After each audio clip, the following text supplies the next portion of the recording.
அல்ஹம்துலில்லாஹ். கண்ணியத்துக்குரிய அல்லாஹ்வின் நல்லடியார்களே, அல்லாஹுடைய மாபெரும் கிருபையால் அல்லாஹுவை நினைவு கூறுவதால் ஏற்படக்கூடிய பலன்கள் குறித்து நாம் பார்த்து வருகின்றோம். அல்லாஹுவை நினைவு கூறக்கூடிய, அல்லாஹுவை புகழக்கூடிய பல்வேறு திக்ர்களை, அதுக்காறுகளை அல்லாஹுவின் தூதர் ஸல்லல்லாஹு அலைஹி வஸல்லம் அவர்கள் நமக்கு கற்றுத்தருகின்றார்கள். அந்த வார்த்தைகள் ஒவ்வொன்றும் நமது பார்வையில் சாதாரணமாக வார்த்தைகளாக தெரிந்தாலும் அது அல்லாஹ்விடத்திலே மதிப்பு வாய்ந்த வார்த்தைகளாக, நாளை மறுமையிலே நமது நன்மை தராசின் கணத்தை கூட்டக்கூடிய வார்த்தைகளாக இருக்கின்றது என்பதை அல்லாஹ்வின் தூதர் ஸல்லல்லாஹு அலைஹி வஸல்லம் அவர்கள் விவரிக்கின்றார்கள். நபி ஸல்லல்லாஹு அலைஹி வஸல்லம் சொல்கின்றார்கள், قال ரசூலுல்லாஹி ஸல்லல்லாஹு அலைஹி வஸல்லம், இன்ன அஃதல இபாதில்லாஹி யௌமுல் கியாமா அல் ஹம்மாதூன். நிச்சயமாக மறுமை நாளிலே அல்லாஹ்விடத்திலே மிகவும் சிறப்புக்குரிய, மறுமை நாளிலே அல்லாஹ்விடத்திலே சிறப்புக்குரிய அடியார்கள் ஒருவராக யார் இருப்பார்னு சொன்னால் அல் ஹம்மாதூன், அல்லாஹ்வை அதிகமாக புகழக்கூடியவர் தான் மறுமை நாளிலே அல்லாஹ்விடத்திலே சிறப்புக்குரியவராக இருப்பார் என்று அல்லாஹ்வின் தூதர் ஸல்லல்லாஹு அலைஹி வஸல்லம் அவர்கள் கூறுகின்றார்கள். இப்போ அல்லாஹ்வை எந்த அளவுக்கு ஒரு அடியான் போடுகின்றாரோ, அல்லாஹ்வை எந்த அளவுக்கு ஒருவர் நன்றி செலுத்துகின்றாரோ, அந்த அளவுக்கு அவர் மறுமை நாளிலே அல்லாஹுடைய அடியார்களில் சிறப்புக்குரியவராக இருப்பார் என்று அல்லாஹ்வின் தூதர் ஸல்லல்லாஹு அலைஹி வஸல்லம் சொல்லக்கூடிய செய்தி சஹீஹ் ஜாமியில் இடம்பெறுகின்றது. ஆக இந்த நாம் செய்தியிலே கவனிக்க வேண்டிய மிக முக்கியமான விஷயம், சின்ன சின்ன விஷயங்களுக்கு கூட அல்லாஹுக்கு நன்றி செலுத்தக்கூடிய ஒரு அடியானாக நாம் பழக்கப்பட வேண்டும். சிறிய காரியம்தானே என்று நாம் அலட்சியப்படுத்தி விடாமல், அந்த காரியத்தை கூட அல்லாஹ் நமக்கு இலகுவாக்கி தந்திருக்கிறானே, அல்ஹம்துலில்லாஹ் என்று நாம் என்ன செய்யணும், அல்லாஹ்வுக்கு புகழணும். ரொம்ப நேரம் பஸ்ஸுக்காக காத்திருக்கிறோம் என்று சொன்னால், பஸ்ஸு வந்த உடனேயே இவ்வளோ நேரம் கழிச்சா வருது என்று சொல்லி நாம் சங்கடப்படாமல் அதுக்கு அல்ஹம்துலில்லாஹ் என்று நாம் சொல்ல வேண்டும்.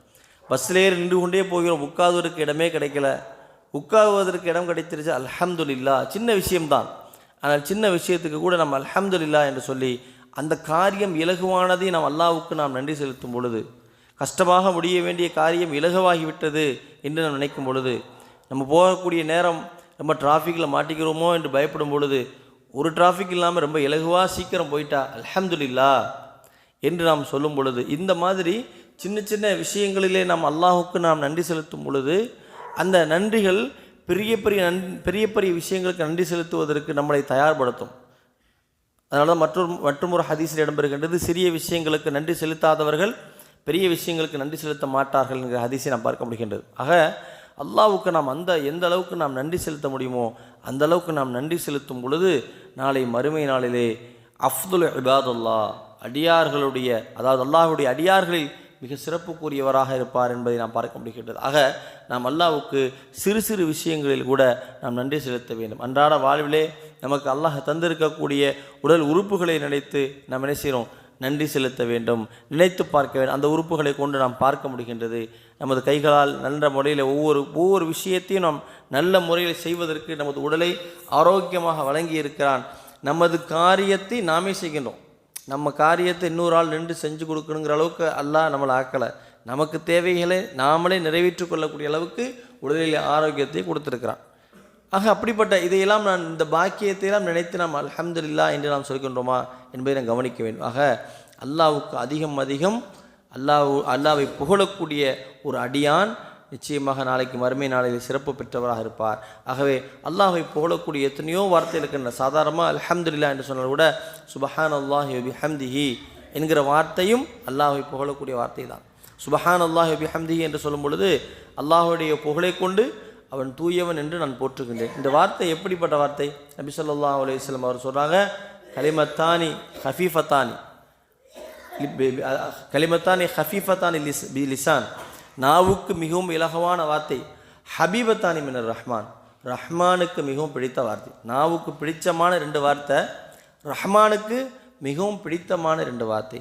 சகீலத்தானி அல் மீசான், நாளை மறுமை நாளினுடைய நன்மை தராசின் கணத்தை அதிகரிக்கக்கூடிய வார்த்தை. சுப்ஹானல்லாஹ். பாருங்கள், எப்படி ஒரு வார்த்தை, நாவுக்கு எளிதான வார்த்தை. சுப்ஹானல்லாஹி வ பிஹம்திஹிங்கிறத நீங்கள் புதிதாக இஸ்லாத்துக்கு வந்தவர்கிட்ட சொல்லிக் கொடுத்தா விட இலகுவாக சொல்லிடுவார். அந்த வார்த்தையை சொல்கிறதுக்கு ரொம்ப கஷ்டப்பட தேவை, ஒரு மனப்பாடம் பண்ணுறதுக்கு பல மணி நேரம் டைம் எடுக்கவோ தேவையில்லை. சுபஹானல்லாஹி வ பிஹம்திங்கிற வார்த்தையை சாதாரணமாக ஒரு அடியார் சொல்லிவிடுவார், நாவுக்கு ரொம்ப லேசானது. ஹபீபத்தானி மின் ரஹ்மான், ரஹ்மானுக்கு ரொம்பவும் பிடிச்ச வார்த்தை. ரஹ்மானுக்கு அந்த வார்த்தை என்ன வார்த்தை?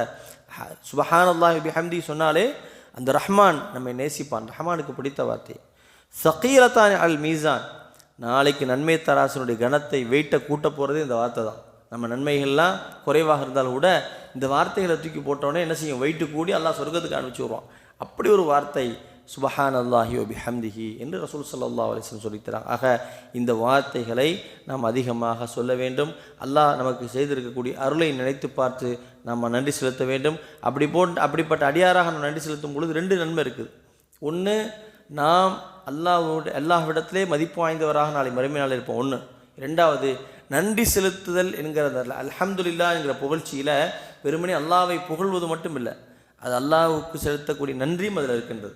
நன்றி செலுத்தினால் அல்லாஹ் என்ன செய்வான்? வல இன் ஷக்கர்த்தும் வல அஸீதன்னக்கும், நீங்கள் எனக்கு நன்றி செலுத்தினால் நான் உங்களுக்கு எனது அருளை அதிகப்படுத்தி தருவேன் என்று அல்லாஹ் ரப்பல் ஆலமீன் வாக்குறுதி அளிக்கிறான். அல்லாஹ்வுடைய வாக்குறுதி மனிதனுடைய வாக்குறுதி மாதிரி கிடையாது. அல்லாஹ்வுடைய வாக்கு கொடுத்தானா அவன் செய்வான். அப்போ நீங்கள் நன்றி செலுத்துனீங்கன்னு சொன்னால் நான் உங்களுக்கு இன்னும் நான் என்ன செய்வேன்? அதிகப்படுத்தி தருவேன் என்று சொல்கின்றான். ஆகவே அல்லாஹ்வை நன்றி செலுத்தக்கூடிய, அல்லாஹ்வை புகழக்கூடிய வார்த்தைகளான அல்ஹம்துலில்லாஹ், சுபஹானல்லாஹி வ பிஹம்திஹி, இன்னும் சில வார்த்தைகளுக்கு என்ன, அது போன்ற வார்த்தைகளை எல்லாம் இன்ஷா அல்லாஹ் நாம் அனைத்தினமும் நான் பயன்படுத்துவோம். குறிப்பாக ரமலானிலே நாம் அதிகமாக பயன்படுத்தி அதாவது நன்மைகளை கொள்ளையடிக்கக்கூடிய மாதத்திலே அதிகமாக அதை கூறி அதை ஒரு வளமையாக மாற்றி நாம் மரணிக்கும் காலம் வரை நாம் அதிகமாக அல்லாஹ்வை புகழக்கூடிய அடியார்களாக நாம் மாறி, அல்லாஹ்வுக்கு விருப்பமான அடியார்களாக மாறி மறுமையிலே வெற்றியடையக்கூடிய பாக்கியத்தை அல்லாஹ் ரஹ்மான் நமக்கு தந்தல் புரிவானாக. வாஹிரு தஅவானா அல்ஹம்துலில்லாஹி ரப்பில் ஆலமீன். வஸ்ஸலாமு அலைக்கும்.